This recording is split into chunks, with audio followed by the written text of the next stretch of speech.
insisted that we feature the audiovisual presentation of the NCCA, so I won't be talking long about the NCCA, the NCAG, no?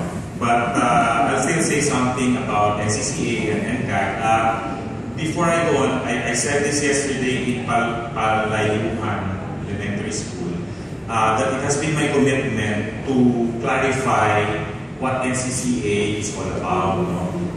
NCCA, as you saw earlier, it's the National Commission for Culture and the Arts.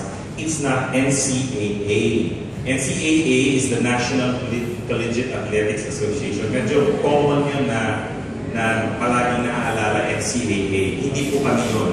We are NCCA. So always remember, it's not double A, it's double C. So that's the easiest way to remember. That has always been my campaign. You know?